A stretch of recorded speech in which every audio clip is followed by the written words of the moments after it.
Okay, all right, I resign myself. I feel very honored to have be the moderator or the facilitator for this panel, this particular panel. I wanted to just share with you briefly why we've set up panels the way we have. As you notice, probably, we've carefully not put people in geopolitical conflict panels. Our interest is not in solving political problems. Our interest is in artist practitioners who are working somewhere in the cycle of violence. And one of the things that we've been discussing with our peace-building colleagues through the Brandeis program is that there are cycles of violence. And as Dr. Barbara Love so well expressed to us today, these cycles just repeat each other, repeat themselves, unless something is done to redress the grievances or the harms, the wounds that that caused this, that were put in place in the beginning. So there are people on each panel who share things, not necessarily thematically, but because they have had similar experiences, perhaps in relationship to the cycle of violence or the stage in the cycle of violence. There's imminent violence when there's repression and conflict is not expressed. There's aftermath when there has been violence and then a rebuilding of society after that. But there's also our panel, which is theater in the midst of violent conflict. And that has its particular realities, and these artists, extraordinary artists, are here to share with you their experience. So we have a lot of videos to share, which means there's a little more tech than we've had time to do. So it's going to be happening a little bit on the fly, and you'll see our panelists queuing the booth to get some of that video going. So I'd like to introduce, first I'm just going to introduce people in order, very briefly. To my left, Dijana Milosevic.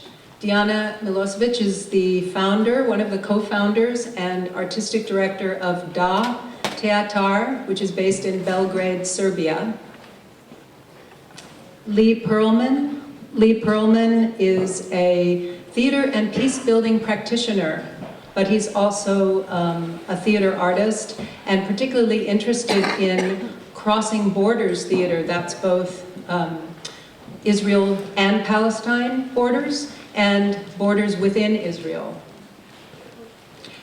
Lee's colleague and partner in creating a chapter in the upcoming anthology on theater and peace building within the State of Israel is Aida Nasrallah, who's sitting to his left. Aida is, got a list here because it's long. She's a playwright, a performance artist, a poet, a critic, and a novelist. And sitting to Aida's left is Shahid Nadeem. We're so lucky to have Pakistan's leading playwright and the executive director of Ajoka Theatre Company based in Lahore. This theater company has been working bravely at the forefront of theater and peace building for over 25 years. To Shahid's left is Kayim. Gülgün is a Turkish Cypriot by birth. She's now at the University of Minnesota, and she's involved in her own project, which relates to walls, borders, and boundaries. And she'll speak to us about her experience in Cyprus. And to Gülgün's left is Mahmood Karimi-Hakak. Mahmood has been part of our Theater Without Borders family for a very long time. We're so grateful. And Mahmood is a director. He's Iranian-American, and he teaches now at Siena College in Albany, New York. So I'd first like to ask, yes?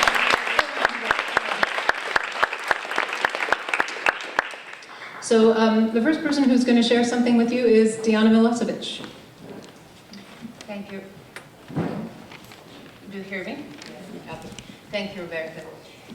This is a very special occasion for me because I was introduced to this incredible group of people that are peace builders and the theater makers and that are doing the Theater Without Border and the whole network 5 years ago. And from 2005 until today, we kept meeting at different places and doing different things together, and we became kind of family, theater, peace-building family, community. And I was always telling to my other theater family, and this is my company, Da Theater, how great those people are. So for me, this is the first occasion that actually I can have both of my families together, and this is my Da Theater company, and they're here, and I'll introduce them later, and my family peace building and the Theater Without Borders guys. So this is a very special occasion. As Daniel said, I think Daniel said yesterday that this conference is the labor of love. I think that our work is the labor of love here, and this is what makes very special this meeting. As you said, since I have for the first time in the meeting within the Theater Without Borders, my actors, I feel more complete because directors are not complete without actors. And so I invited my actress and one of my closest collaborators, the actress that is from the beginning with me in the theater, Maja Mitić, to do something because our work is actually the work my actors do on stage.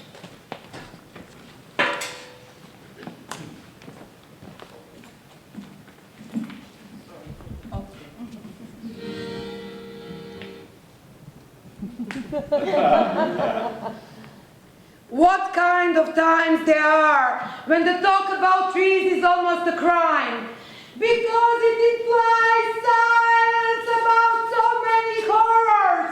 That man there, calmly crossing the street, is perhaps beyond the reach of his friends who are in need. Thank you.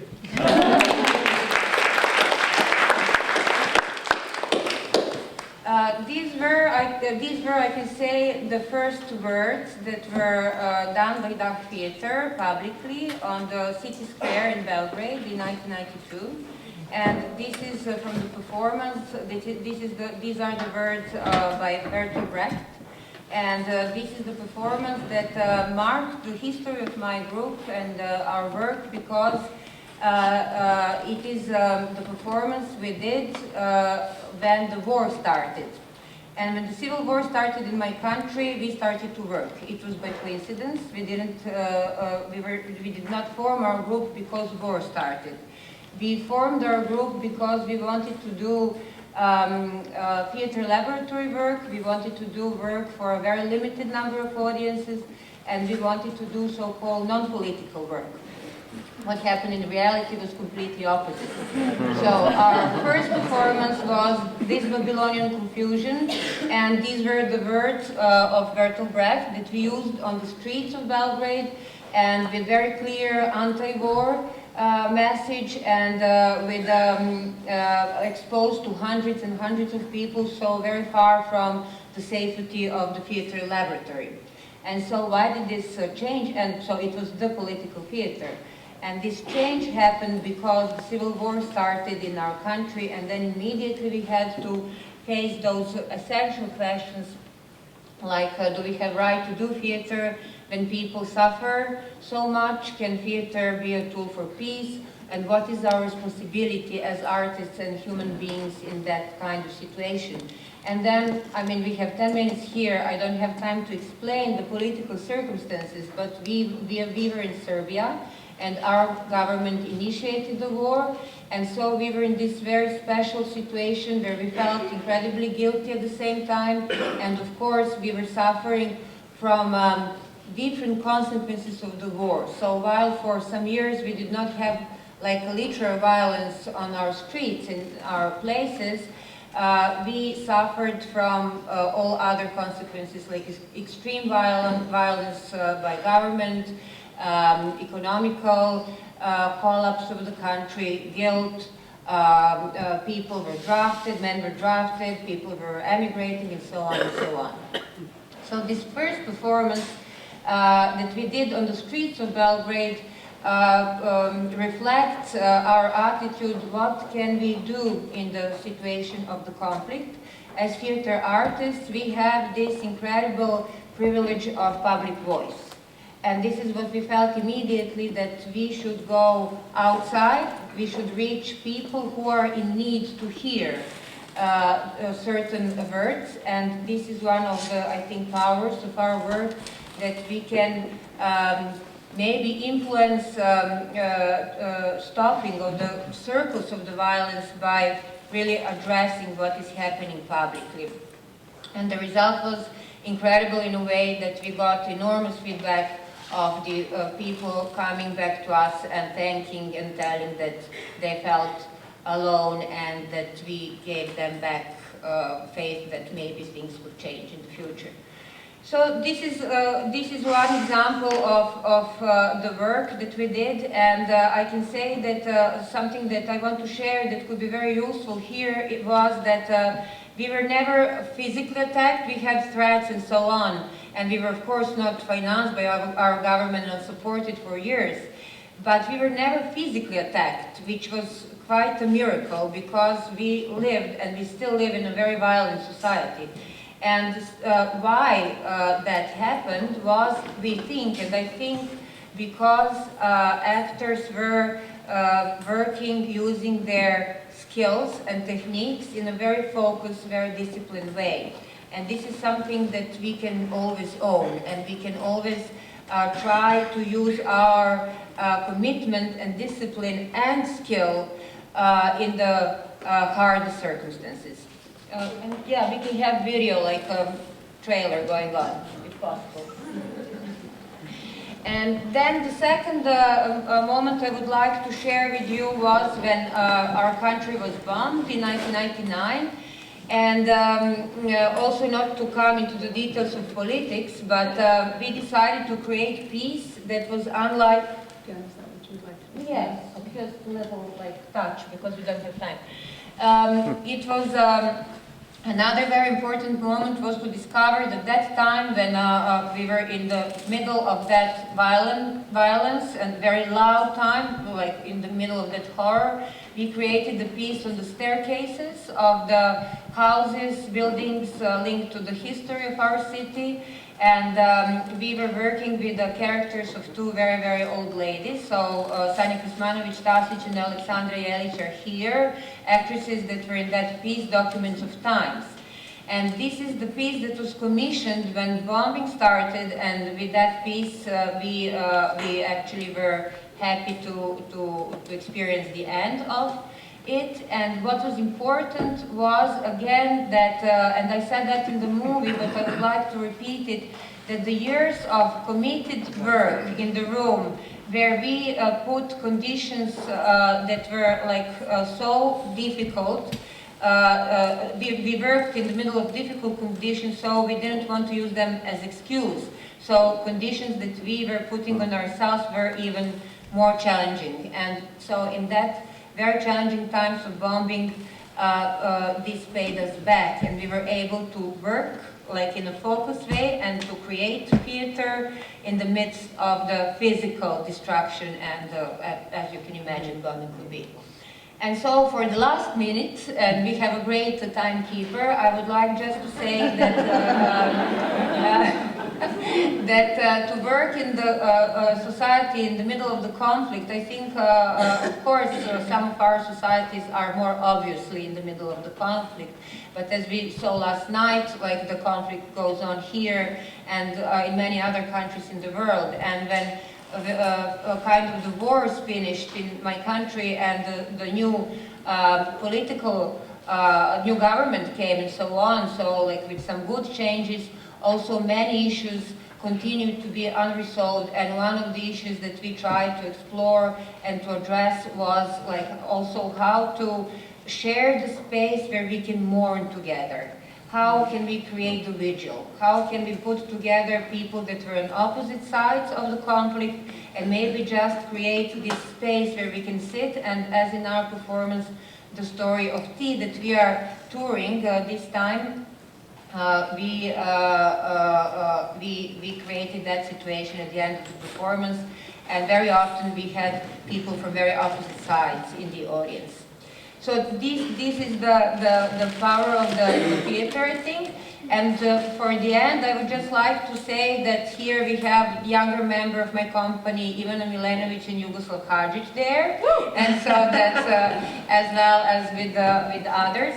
And that creates this situation very special. And the very last thing I want to say, and probably you are aware of this, some of you. So I got it from my friend, choreographer Jill Sigmund yesterday, and so this is the New York Times, okay? And so if you read the titles are Iraq War Ends, Maximum Wage Law Succeeds, Ex-Secretary Apologizes for WMD Scare, Troops to Return Immediately, Popular Pressure ushers recent progressive tilt, nationalized oil to fund climate change efforts and so on. So this is the fake New York Times created by the Yes Men project, and I'm very impressed by it. And I think this is the power of theater and the art.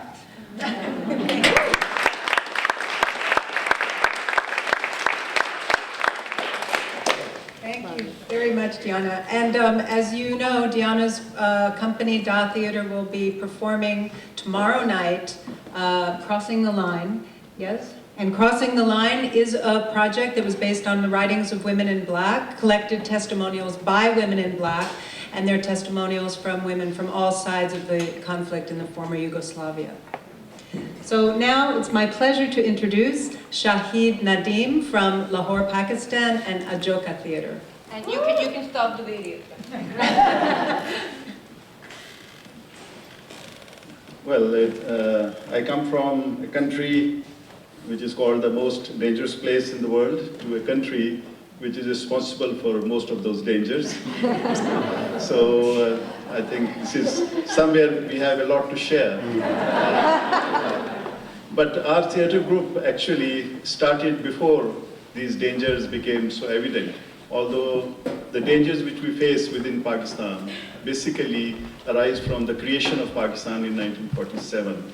And since then, the ideologues and the historians and the establishment has been trying to distort history and deprive us from our heritage and our thousands-year-old history, and making us believe that the world started in 1947 when Pakistan was created. So most of our work in Ajoka Theatre, which was set up in '84, is oriented towards challenging that mindset and reclaiming our identity and our history, and also going through the traumatic events of 1947, which resulted in sort of hundreds of thousands of deaths and communal riots and a lot of destruction and dislocation. So we have been fighting not only against establishment, civil, military, judges, media, but also a more prevalent mindset in the public who in their hearts know that their interests are being denied, their identity is being denied, but somehow in their minds they have been so brainwashed, or so they have developed in such a way with the help of certain religious schooling and patriotism ingrained kind of a negative kind of patriotism, that we find that we are not only fighting against the oppressors, but also fighting against the prejudices and attitudes which are more prevalent. So initially the struggle was against, well actually I have a video called Theatre in the Time of Jihad, a short report, which you can run, and maybe you can have a visual appreciation of the kind of work we do. So please. Go.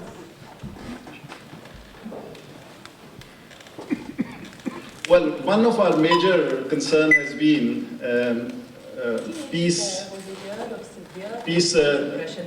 The volume may be please lowered very very low. This was also the year when a group of young social Oh. activists set up.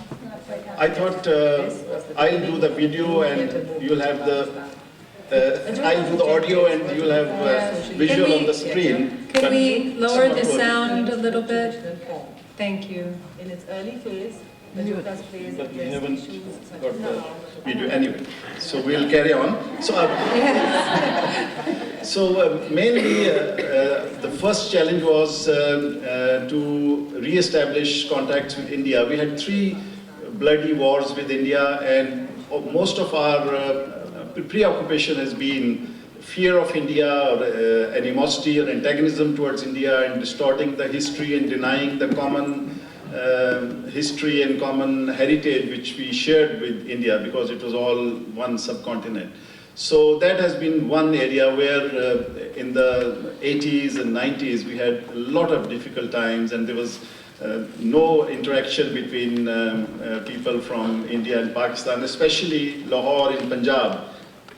Punjab was divided into Indian Punjab and Pakistani Punjab, and we had no interaction for about 55 years, and then very recently we were able to travel to Indian Punjab and perform and invite Indian artists to Pakistan. So that was one area where majority of Pakistani opinion leaders and as well as representatives of the establishment, they felt very antagonistic towards this effort. And sometimes the main city in Indian Punjab, Amritsar and Lahore, they were twin cities. They're about 30 kilometers apart. And before partition, students used to live in a hostel in Amritsar and come for their classes in Lahore, or they could come to see a movie in Lahore and go back.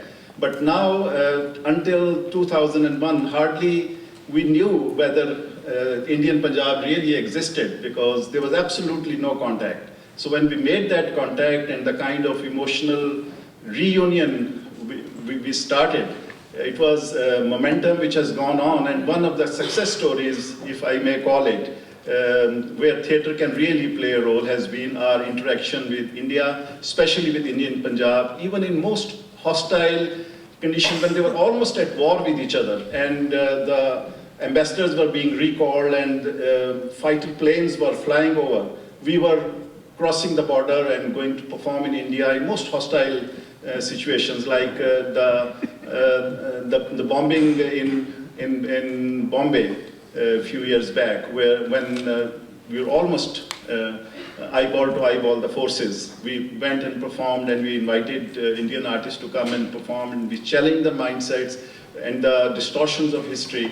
But then came this in the early 80s, Afghan war and Soviet occupation, and then the CIA-sponsored Mujahideen war against the Soviets, in which Pakistani army and Pakistani establishment got involved, and the seeds for jihadism or terrorism or Talibanization, they were sown in that period. And with the help of Saudi money and CIA support and Pakistani army's willingness to be a partner for their own selfish reasons, we intervened in Afghan war. We helped America defeat the Soviet occupation forces, but in the process we got so much involved that now maybe Afghanistan seems to be lesser of a problem and Pakistan has become a bigger problem.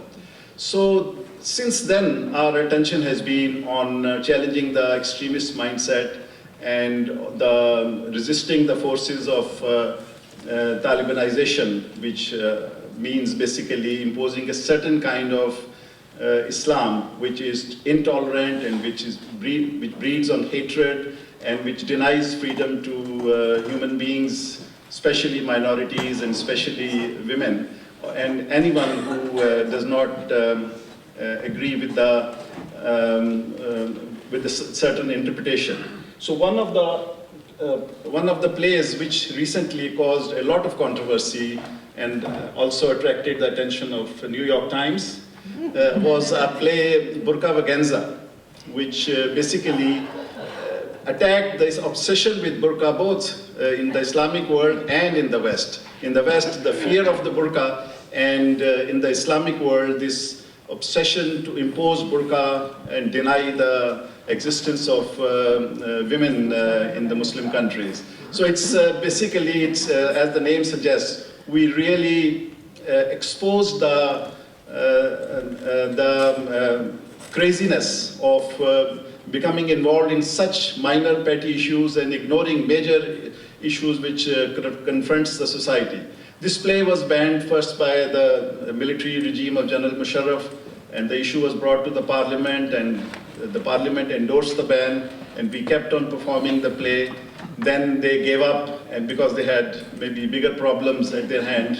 And then recently again, the new elected government also realized that this is the burqa, the Islam resides in the burqa as it resides in the beard. So they again banned the play, and the culture ministry said that it makes fun of dress of a neighboring country. And by neighboring country, they meant Afghanistan, because one kind of burqa is associated, it's called Afghani burqa. So we are still carrying on with the performances, although the culture ministry and the Senate and the government have banned it. So, but we were able to generate a lot of very heated and lively debate about whether burqa has anything to do with the faith. And in a way we succeeded, although I mean some of the doors for us to perform, opportunities for us to perform have been closed because of that. Then more recently we have done a play called Hotel Mohenjo-Daro. It is based on a short story which was written about 45 years ago, which so prophetically depicts what's happening today in Pakistan, that if the fundamentalists take over, how the whole society will be torn apart. It was a warning by a writer, or a vision by a writer, but no one listened, and we have actually reached that stage. So this visually, we kept very close to the story. How many minutes have we got? 0. Already passed, right, okay. Well, this is the image of burqa vaganza. So I'll just conclude by saying that there was another, I would say, warning. As a writer, in '92, when they introduced blasphemy law, which gave mandatory death sentence to anyone who was charged or found guilty of blasphemy. So at that time, in '92, we started a play called Watch the Play and Move On. And we gave the warning that if you don't, at that time it was a minority, minorities which were being attacked under this law. And we said that if you don't put an end to it, then the whole society will be engulfed in the flames. No one listened. And this is what's happening today. And the same law is being applied now to anyone, by anyone who wants to settle scores. So these warnings we have been giving, and I mean, we can't change the society just by plays, but we are playing a role. And although there are problems, there are attacks, there are physical attacks. This burqa vaganza performance a few months back was attacked by fundamentalist students. Then the play on Dara Shikoh, which is a Sufi prince, which is acceptable, tolerant, compassionate face of Islam. That play was also, they tried to attack it. So, this is about burqa in history, I'm sorry. But I can always, if you place orders, make copies of it. Just one last minute. I thought you were appreciating my comments. So this is Burqa bin Batin, this character. So you can see Burqa bin Batin means burqa within. So Osama bin Laden and Burqa bin Batin. So we are trying to puncture all these characters. Anyway, I'll just end up by one comment that although situation is very depressing and things are going to get worse before they get any better, but there's one small anecdote which shows how we have hope. I think maybe you can fade out because the time is up. So I'll just tell you one anecdote, if I may. I talked about this Indian and Pakistani Punjab reuniting through theatre. So when we crossed the border after 55 years, and we started performing a play on a mystic poet, which is equally revered on both sides, a Sufi Punjabi poet, Bulle Shah. So in one performance in the village, where literally thousands, I think about 15,000 people gathered. For them it was a historic occasion that a Pakistani theatre group was visiting, speaking the same language, honoring and cherishing the same goals. And at the end of the play, an old man came along with his grandson, and the character who was playing the Sufi saint, he went to him and said that my grandson is not feeling well, so can you blow a blessing on him? So he was startled, this actor. He said, old man, I am just an actor. And he insisted. He started crying. He said, no, you are not an actor. You are avatar of Bulle Shah. You are an reincarnation of Bulle Shah. So if you blow the blessing, my grandson is going to be all right. And he had to give him blessing, and the old man was satisfied. So theatre sometimes can get to a level where no other form maybe can go. It can touch people so deeply, people who may not know what theatre is, but when they see these characters, like the Cambodian character where the killer, people feel so angry about the killer that they want to get hold of that character. Similarly, they feel so spiritually and emotionally involved in positive characters that their life, their mindsets can change. So I still believe theatre can change the world, and we are going to carry on. Thank you.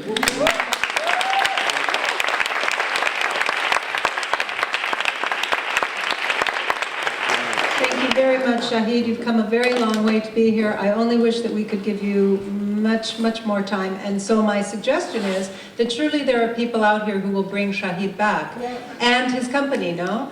And surely there's someone out here who's going to help us collect the videos and copies, and so that we can purchase them or collect them, so that we have this as a resource for us all to be able to refer to again. So we look forward to the next opportunity to hear you speak and see your work. The third person who's going to speak today is Gulgun Kayim. And are you ready to go? Yes, sorry. I was taken. Okay, excuse me. Thank you. Can you all hear me? Thank you. All right. So I'm going to tell you a little bit about myself, and I'm going to just focus on one or two things. I'm not going to give you a big sort of broad vision of what I do, and I'm just going to talk about a couple of things. And I'm going to be as brief as I possibly can. I'm Turkish Cypriot, and I create site-specific theatre. I have a small company in Minneapolis devoted to creating site-specific theatre. And what I mean by the term site-specific is that it is theatre that is tailored to a particular location. And in the world of site-specific performance, the issue around how you tailor that work is very controversial. So the questions that we ask ourselves are, whose story are you prefacing?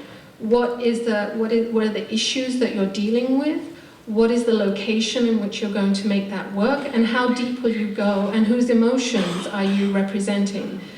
And I'll talk a little bit more about why, in the context of Cyprus, that is a very interesting situation, at least to me. So that's the context of site-specific theatre, and I've been making that work around the issues around Cyprus for 12 years, so that's why I'm being very, very specific.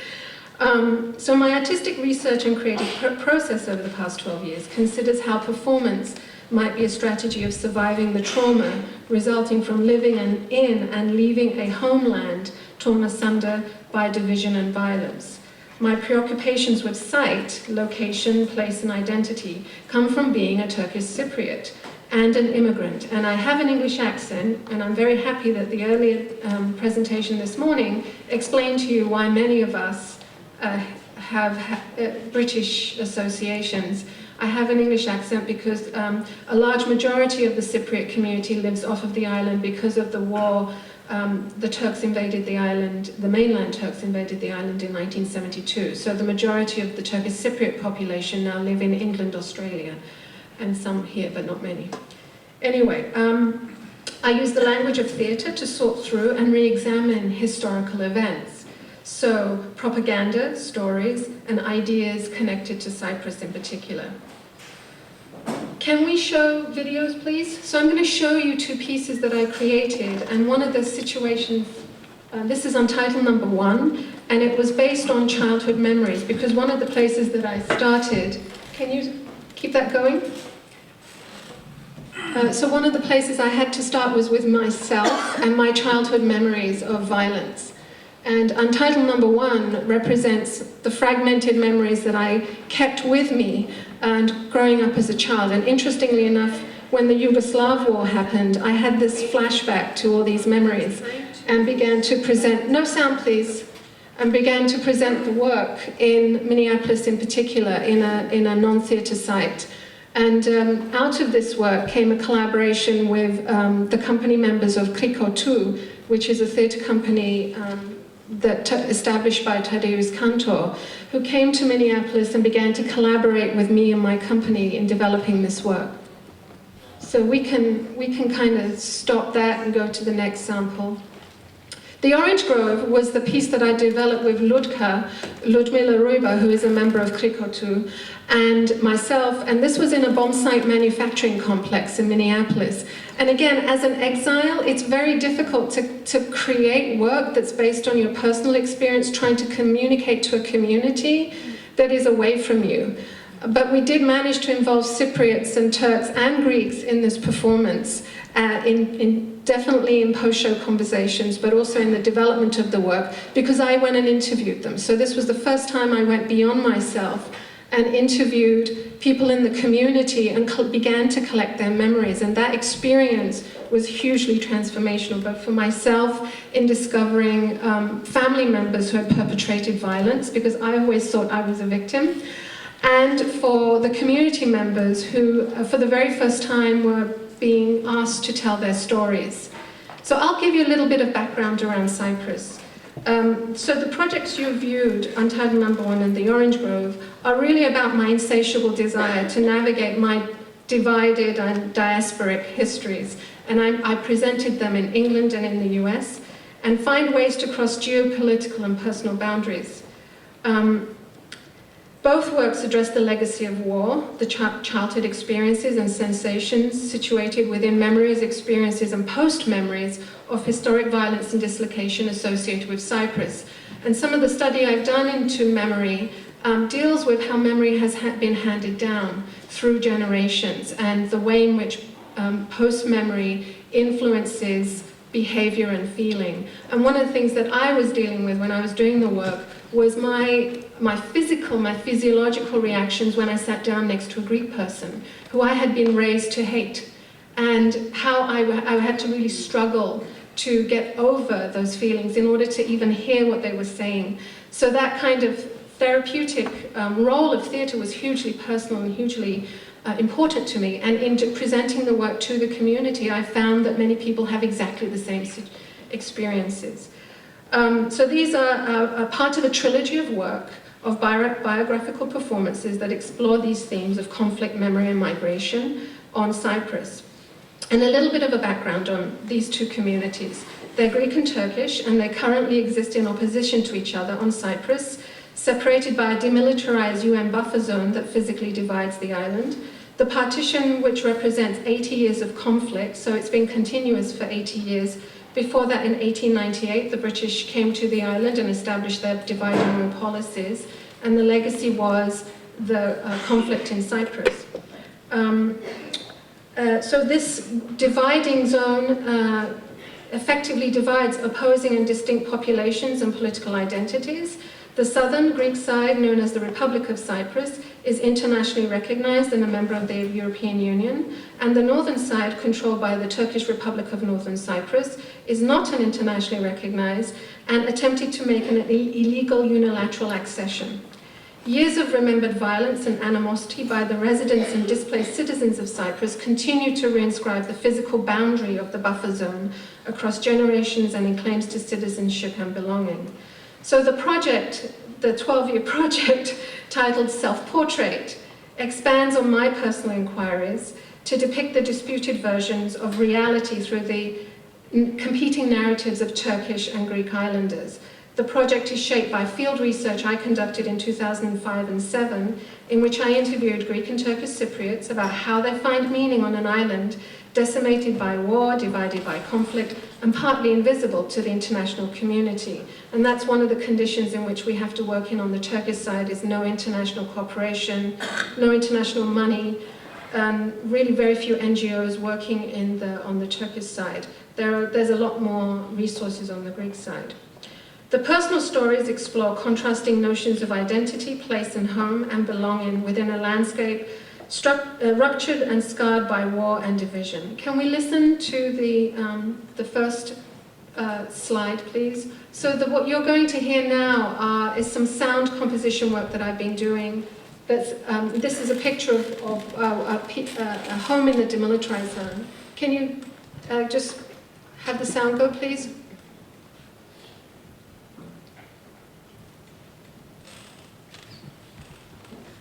Is it going? Oh well. Oh well. Anyway, so what you were going to hear was a compilation of some of the interviews, and so the work that I'm doing in Cyprus is in collaboration with the Association for Historical Dialogue and Research, which is an NGO dedicated to promoting productive dialogue and research on issues regarding history and history teaching, with the objective to promote peace building on the island. So I'm a partner with the AHDR, the Association for Historical Dialogue and Research, which is a bi-communal organization. And the association has established a home in the DMZ called the Home for Cooperation, which is basically a renovated house in which it's strategically placed in the DMZ in order to provide some kind of zone in which we can sit together and talk to each other. You can go through the slides. We'll go on for, Yeah. we're to about 1 minute. Thank you, I'm almost done. So for Self-Portrait, which is still in development and expansion of these other two projects, the work is about putting the performances in the DMZ itself, which has been a huge negotiation process between myself, the NGO, and high-level collaborators. But the objective is to present this when the Home for Cooperation opens next year. So thank you.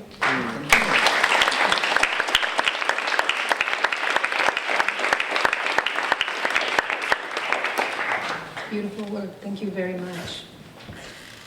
I now turn to Aida Nasrallah, someone who we got to meet at Brandeis University in 2007, and are so happy that you've joined us, Aida. Oh, we'll get you a badge. I'm absent. It's okay. I prefer now to speak with you about my personal experience. It's not about very big terms like peace buildings. In Israel, as a Palestinian, I have been attended many places on the stage, and I have checked who are the people on the audience. Almost the same people come to the theater. It's like people look at themselves in the mirror. And then I said, those people who come to the theater, they had no need to be convinced. Then I decide to transmit the theater from the stage to my home and to look about the people who are real afraid from me, and people who I meet them on the bus or on the taxi or on the university that fear to visit me in Al-Fahim. And I collect those people, those addresses, invite them to my home, because I believe that to be connected with somebody, it have to be not afraid from him. And first of all, I work this last year, I work on a theme, how to open eyes and how to stop to be blind through home throw food at my home just to speak about personal fear. And I discovered that those meetings are very little circles. Every time we meet each other, the little circle in another home. And what we speak about, it's not politics. Politics, it comes through. We speak about fear of dark night, of fear of that maybe our child will fall down, and about bumpers, about silly things. It's the same way that I have written my play Under the Shadow, that Arabic woman and a Jew man, they're afraid from each other, and she bring an Arabic Lebanese, it's a bitter, and he bring a Jew a bitter 9:30. There is a bitter, Israeli bitter, called 9:30. And each one was afraid to taste the other food because he suspect him that maybe he put something in it. And like this, I stopped to be a victim, that I haven't theater, I haven't somebody to support me to make a theater or to play on the stage. I will play in my home. And I will bring the theater to homes. I adapt the idea actually from our tradition. Mahmood know the tradition of the Diwan. You know the word of Diwan, he can translate for you. The Diwan, it's like people come, they sit down like a circle and exchange talking about fear, about many things, sometimes happy, sometimes no, sometimes we can dance, sometimes we can cry, but through which we could make a very close relationship. And there is an example for, where is Danielle? Hi! Last year Danielle visited us in Beit Berl College with my students, and as a spontaneous way, he make like a dance with my students. And my students all the time ask me about him. Where is Danielle? Why he didn't come again? We need Danielle, please come, Danielle again. That's all. Thank you, Aida.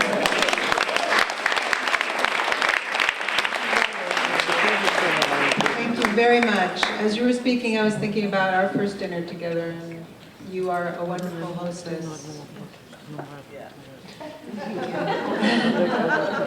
And now we would like to hear from Lee, partner. Hi. William Yellowrobe Sr. said this morning in a different context, it's an ongoing battlefield. And it's sensible on the one hand to talk about some of the different regions represented here, and specifically Israel and Israel-Palestine, as an ongoing battlefield. A lot of what I've been researching in the last 2 years is also looking at the theater as an ongoing battlefield.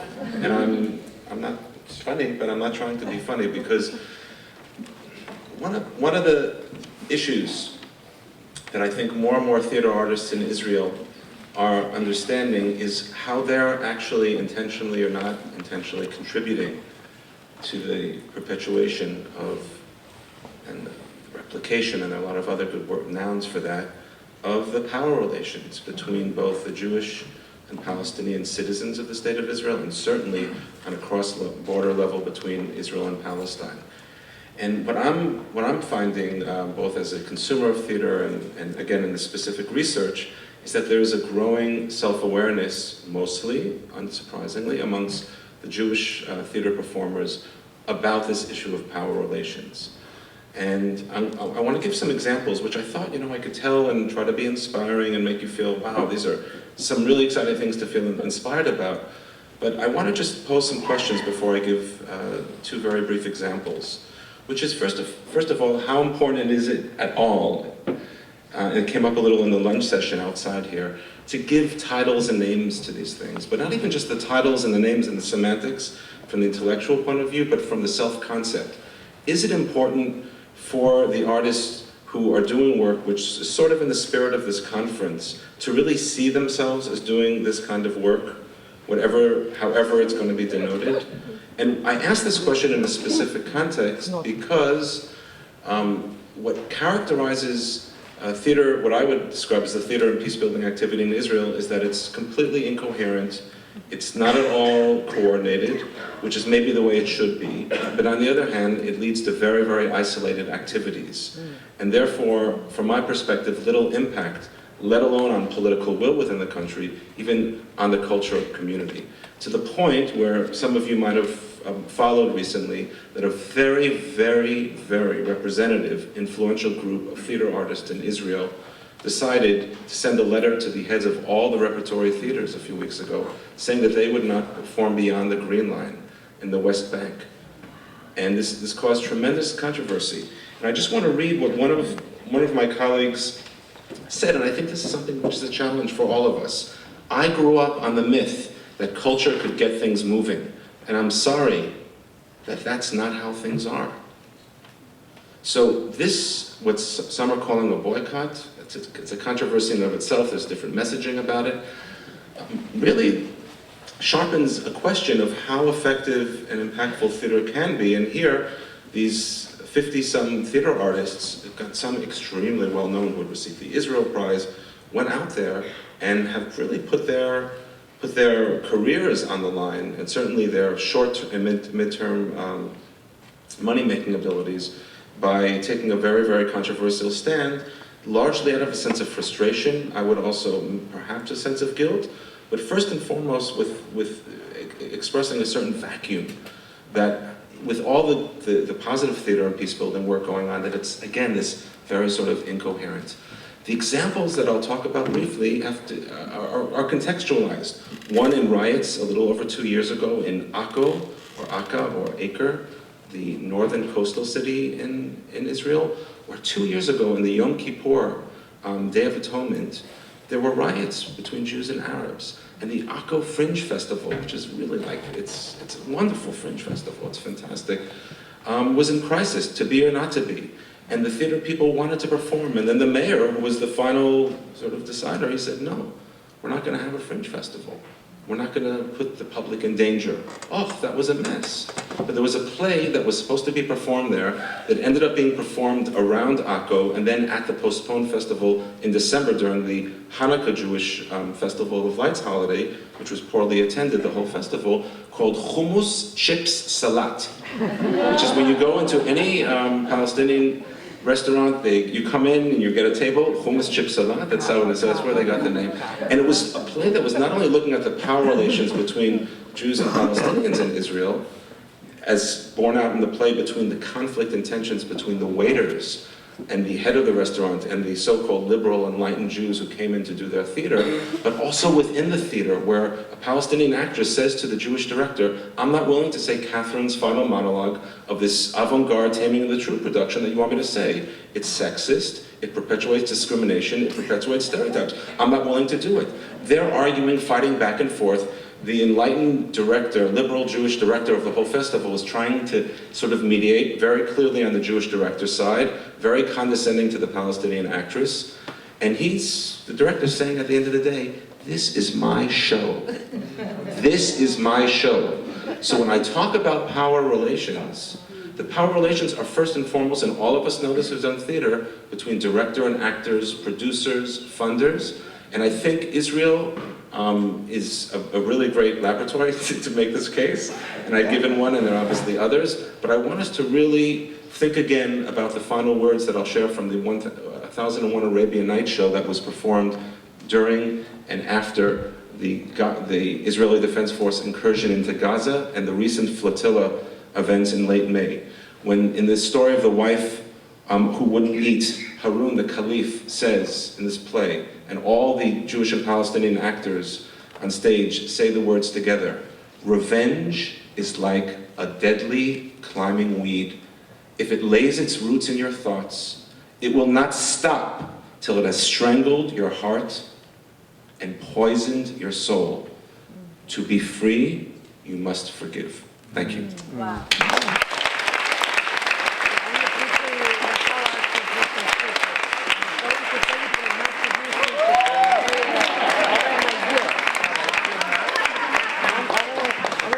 Let's have a photo op.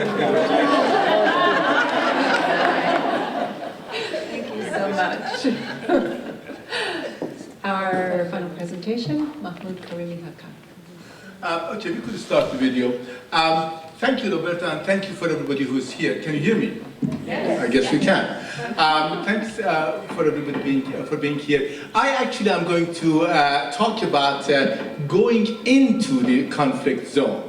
In 1992, I left my very comfortable position as a university professor here and went to Iran to sort of get to know what my Iranian colleagues are doing.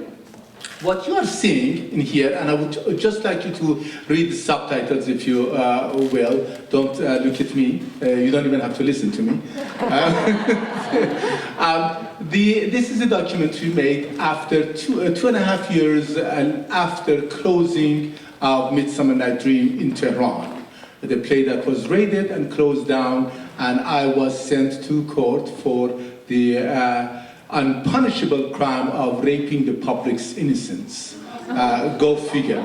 I went to Iran to find out what my colleagues, some of whom are in this crowd here, are doing there. And the story I'm going to share with you is not necessarily my story. It's one story very similar to what every one of my theater colleagues in Iran have been going through over and over and over. I had the opportunity to come out and write about it. They may not. I also, last year, I jumped at the occasion and went to Israel to further find out what goes on between Israeli and Palestinians. That's where I met these wonderful colleagues here. And I figured that things are not much different there than they are in my native country. William Shakespeare is our contemporary. The production of Midsummer Night Dream made as much sense to the Iranian public and the Iranian political establishment as it would perhaps at the time of Shakespeare himself. So when the play was closed, I'm going to read to you what happened. And that in itself is a testimony of how the playwright, dead 400 years earlier, can actually come out of the grave and influence what goes on in the society. I heard a lot of noise inside the theater. I was outside in the lobby, and I jumped in to find out what's going on. I realized that there is a discussion. The breakup of the production, and I'm going to read this part directly from an article entitled Exile to Freedom, published in the TDR 180, winter 2003. The breakup of the production took place during Act 2, Scene 2. Titania calls the fairies. Come now, a roundel and fairy song. She ends her speech demanding, sing me now to sleep. On the stage, the fairies began to chant a melody composed in a gibberish fairy language. As they chanted, a revolutionary guard stood up in the audience and shouted, "Enough! Stop this nonsense instantly and leave the stage." A fairy sang, "You spotted the snakes with double tongue. Thorny hedgehogs be not seen." Another bearded man shouted, "You heard him. You infidel creatures, get off the stage." Another fairy spoke, "Newts and blind worms do no wrong. Come not near our fairy queen." Up to this moment, the audience thought that it was a part of the production. They believed the artistic team had planted these individuals in the audience. Everyone seemed to enjoy the interaction. A third angry revolutionary guard, dressed in black, stood up and screamed, "Get off the stage, you whores! You shameful whores! Get off this blasphemous stage!" The audience now realized that this was not a part of the play. The actress, however, continued. "Beetles black, approach not near. Worms nor snails do no offense." A fourth bearded man, followed by three others, rushed toward the stage to beat the actress as he shouted, "Get off, you bastard whore!" And another screamed, "This is not a theater, this is a whorehouse." A few younger members of the audience blocked their way. The lighting operators brought up the house lights. The chanting and acting stopped. The brave young actress shouted, "I will not leave the stage unless if my director directs me so." This is the exact event. I have one of my actors and assistant director in this crowd, and he can testify to this. It's the exact way it happened. Now this, to me, is a testimony to how a dead playwright who has been dead for 400 years can really be our contemporary and can influence this. Now, another point that I want to talk about is how do we, and of course Roberta had asked me to talk about this, how do we survive this? The conflict begins, and then how do we survive it? We survived it by using theater again. When these young men, closed our stage, and some of our actors wanted to jump up and beat them up, and of course some kind of a happy ending would have ensued. I jumped on the stage and I said, "Hold everybody," and I'm asking all my friends and those who love us to stay quietly in the audience. And I said, "These young men have as much right to want this play to be closed as we do to want to continue the production." This was the time of President Khatami, a man who promoted the idea of dialogue of civilization. I said, we live with a president who promotes the idea of dialogue of civilization. Theater is an art based on dialogue.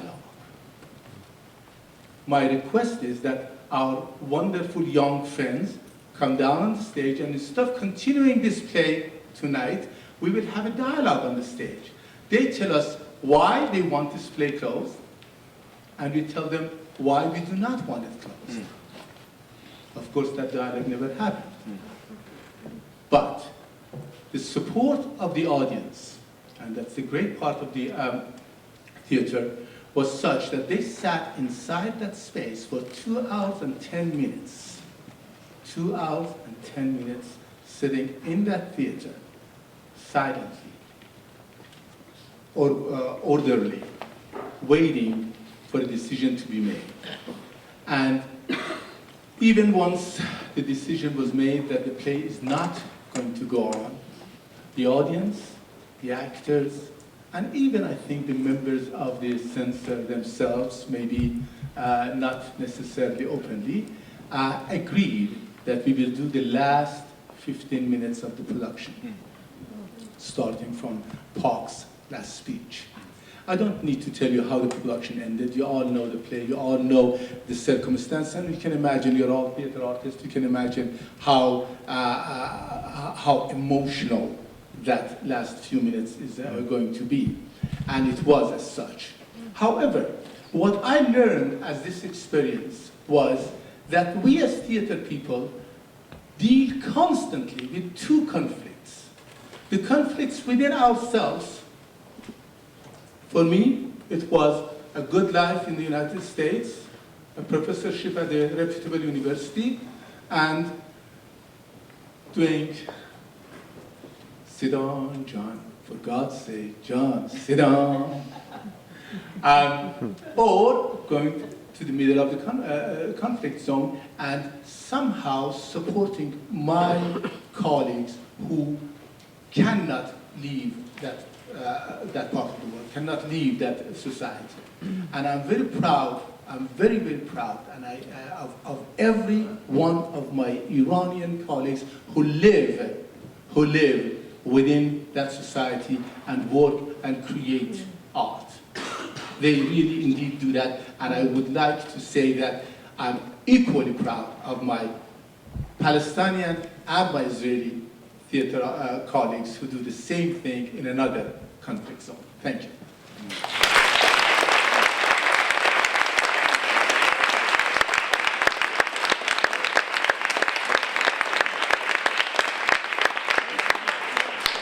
Thank you so much, Mahmood.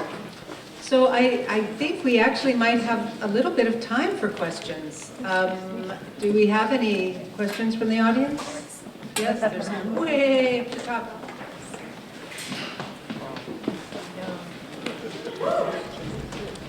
Go, Jenny, go. Thank you very much. I guess this one is directed mostly to the people who are working in Israel. If President Obama had wanted theater to become part of the formal peace talks at the White House, how would you envision theater becoming part of that process at the White House?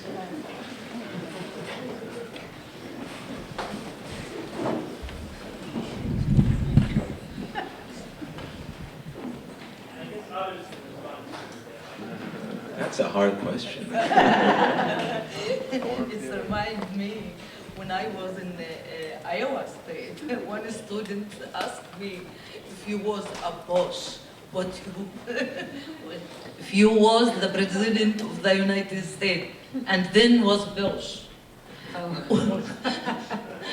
How you can solve the problems? And I said, oh God, what a kind of a questions. And I told him, I don't prefer to be a boss. It's good for me to be Aida. I'll take it. I want to, let me go first, yeah. Okay, theater is about suspension of disbelief. But to actually tell Obama and his people that they should really get into character is not the issue, because they are in character and they're very, very sincere and they're making concerted attempts. So in that level, theater doesn't have a lot to offer because they are embodying the role, very assertively so, of a third party. Okay? And trying to learn the lessons from the failures of Camp David II and of the Oslo process. So that's what they won't necessarily gain because they're already in role. I think that, and I'll be happy to hear what others think. I think though that what theater can offer them is to not be so Western and linear, but to really, really understand and always remember a bit about what we've been talking about here, especially from this morning, about why we're even here in the first place. Don't forget those reasons, those root causes, and how and why your Israeli and Palestinian interlocutors, who everyone thinks aren't going to be getting their act together here, are behaving the way they are. Get at that and bring those kinds of human sensitivities and sensibilities that will make your work successful, because the Americans right now are pushing this much more than the Israelis and the Palestinians are pushing it, and in fact wanted to move forward. Yes, and we are going to wrap up quickly so we can stay on schedule because we've been so good. But first Mahmood, and then Dijana would like to speak also. I'm just going to add that I think that the best thing for our politicians, including President Obama and Mr. Netanyahu and Mr. Abbas, is to take acting 101. All of us who have taught that course know that the course is about listening.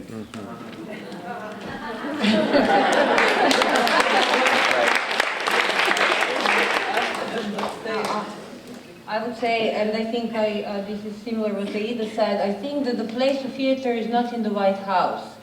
And I think that theater should keep its subversive nature. And if it comes to White House, it will lose its essence. So I would rather say, why don't invite Obama or anybody else from the white, red, green, and so on houses to the theater? We're all good. It should stay in Aida's house, not in mine. Welcome you. Just to piggyback on that, for me it's about sustainability. It's about keeping focused. And the issues are, always that it's hard to keep the world's attention on something that you're dealing with. And that's where theatre can come in. It's about commitment and sustainability to the stories around you. And none of this work is going to happen overnight. None of the healing is going to take place overnight. It's going to be as long as the process itself of creation. So to expect one theatre or one theatre company or one project to be the special button that you press is impossible. It's about collective effort and sustained effort. Roberta, one word of Shakespeare? Yes. Having played Peter Quince, okay, quite a long time ago, Peter Quince, before the play, within the play, says, "Perhaps you wonder at this show, gentles, but wonder on till truth makes all things clear." Bravo, beautiful way to end.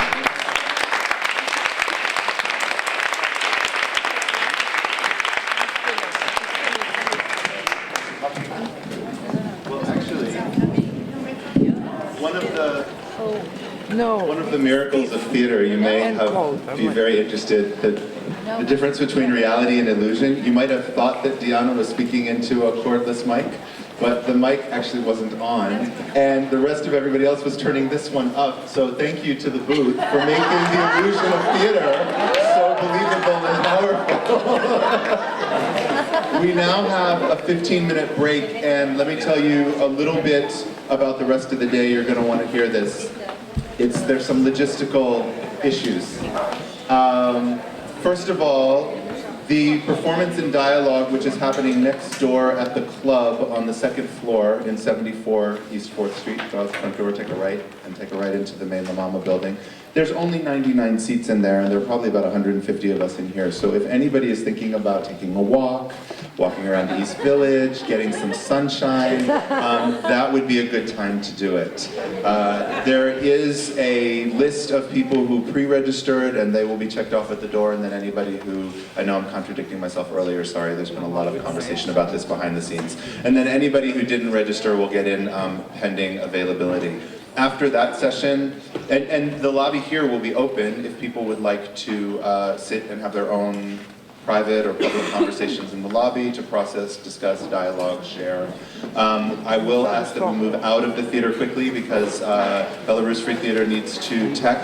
And let me just tell you, sorry, after the evening session there is first a reception at the Galleria. I think you'll find the address in your program of wonderful Burmese art, thank you, curated by Roberta, the name of the curator tonight? Richard Strider. And then this evening we have the Cambodian performers and Belarus Free Theater here at 8 o'clock sharp. Thank you very much. Thank you.